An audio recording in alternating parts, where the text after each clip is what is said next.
Hello and welcome back to another video. I hope you all had a good holiday season with your family, but besides the holiday celebrations, Christmas Day is also a big day on the NBA schedule, with some top-tier matchups primed for some elite entertainment.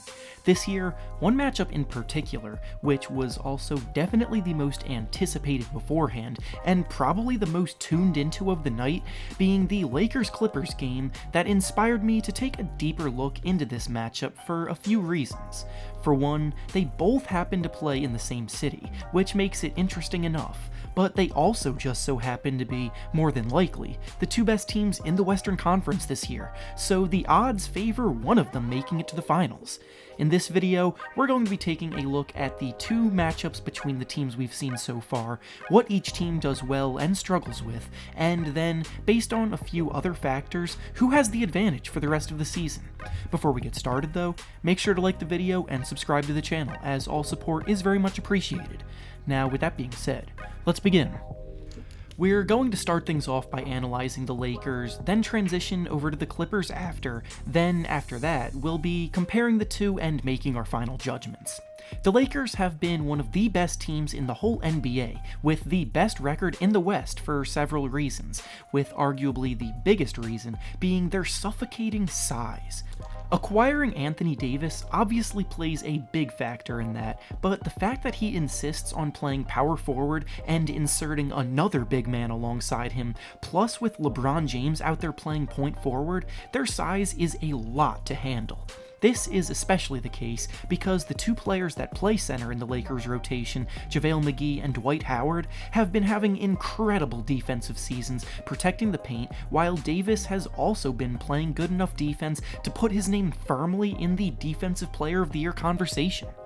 The Lakers currently have the 7th best defense in the NBA overall, and they also have the 6th best isolation defense and the 5th best pick and roll defense, so in virtually every aspect of important modern day defense, they rank near the top, and that's been their identity to this point. On the offensive end, to no surprise, they've also built the core of their success in the paint. LeBron James is in his 17th season, and yet, in so many different aspects, he's still impacting the game at an unheard of degree. As he ages, he seems to fine-tune his skills more and more, and this has absolutely been the case with his post-game and the moves he puts on down low. As it stands now, LeBron is the most efficient post player in the entire NBA when you compare him to everyone else that has posted up at least 50 times so far.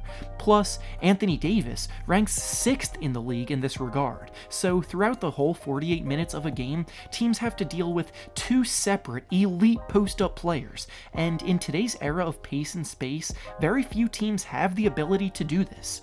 The only teams that really come to mind with the personnel to deal with this are the Milwaukee Bucks and the Philadelphia 76ers. LeBron's not only dominating in the post, as his shift to point guard on offense has unleashed his pick-and-roll prowess on opposing defenses as well. With the perfect pick-and-roll partner of Anthony Davis by his side, he ranks in the 76th percentile on these pick-and-roll plays. These two have been every bit as advertised alongside each other, and together they have really brought out the best in one another, but a lot of this actually has to be attributed to LeBron James and his ability to make everything work. When LeBron and Davis are on the court, the Lakers have a strong net rating of plus 10.7, meaning they outscore teams by that many points per 100 possessions. With LeBron on the court and Davis on the bench, the team still has a net rating of plus 10. However, when LeBron hits the bench and Davis remains in the game, that's where things seem to fall apart. The impact of Davis is nowhere close to the impact of LeBron, and it shows in the fact that the team's net rating drops down to negative 6.3 without LeBron James. That's a whole 16-point swing because of one player getting some rest, and if I were Lakers fans, that would worry me. The makeup of the Lakers roster is perfect for a team with LeBron James on it, especially at this point in his career, because they're a bunch of defensive-minded guys that rebound, protect the paint, and space the floor well. However, without LeBron's playmaking ability orchestrating everything, their ability to create falls off a cliff. Rajon Rondo becomes the primary initiator on offense more often than not with LeBron out, and in the year 2019, he's not gonna cut it. The good news is that in the playoffs, rotations tend to shrink, and star players rest less, so with LeBron at the helm in the playoffs, things more often than not go well, but they definitely do need to address their lack of production with LeBron on the bench. Now it's time to shift our focus over to the Clippers. As a team, their bread and butter is just like the Lakers, built on the defensive end of the floor, as they currently rank very highly across the board on that end as a team. They are actually the 6th best overall defense, the number 1 defense regarding spot-up shooting on the perimeter, the 6th best defense in transition, and to the surprise of me, and probably many of you, the 2nd best post defense in the NBA.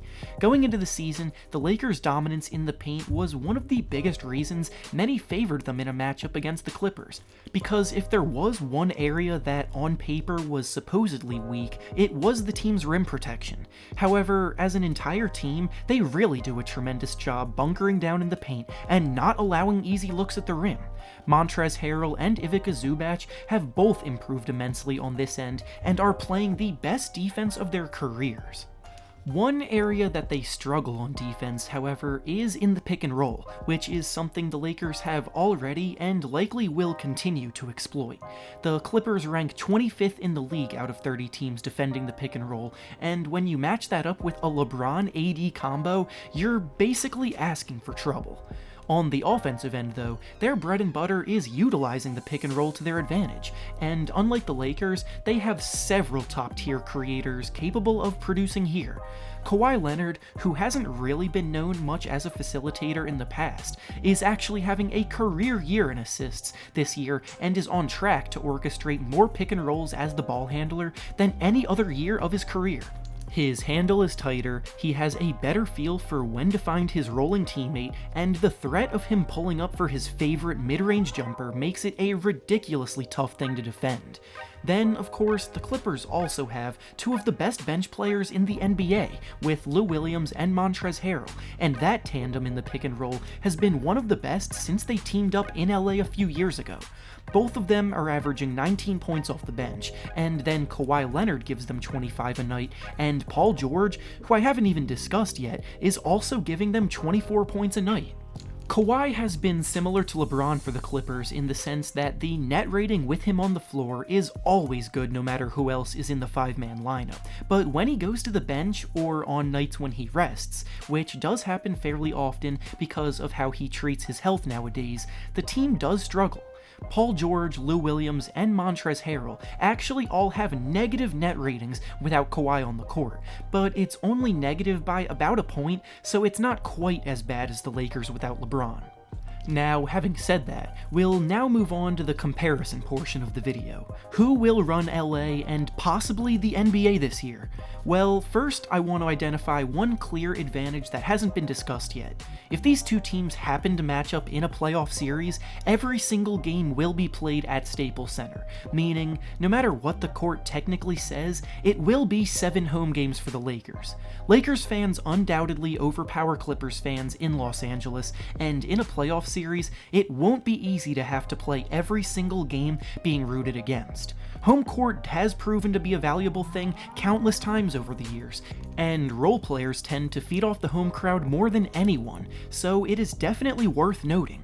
With that being said though, the two teams have played twice now, once on opening night and once on Christmas, and the Clippers still managed to win both games, so while regular season games should only be taken with a grain of salt and things definitely amplify in the playoffs, these games were still promising for the Clippers. For one, as I mentioned earlier, the Clippers have the second best post defense in the league, on top of already being one of the best all-around defenses, so they've been able to neutralize LeBron and AD arguably better than anyone else. LeBron has shot 16 of 43 against them in the 2 games combined so far, which is just 37%. If I had to pick one player in the NBA to defend LeBron, it would be Kawhi Leonard, and he's done a tremendous job.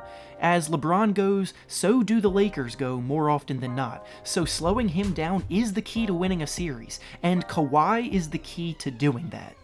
Additionally, I'm definitely much higher on the Clippers supporting cast than I am of the Lakers supporting cast, because they have 2 Sixth Man of the Year candidates, shooters on the wing, and versatile defenders throughout the lineup. Things could certainly change depending on any future trades, free agent acquisitions, or injuries, and I could also just prove to be flat out wrong. But right now, if I had to put my money on it, I would favor the Clippers to win a series against the Lakers. I truly believe I was about as unbiased and reasonable as I possibly could have been in this video, but by all means feel free to share your thoughts down in the comments below. And with that being said, that's all I have for you today. Make sure to like the video, subscribe to the channel, and leave a comment.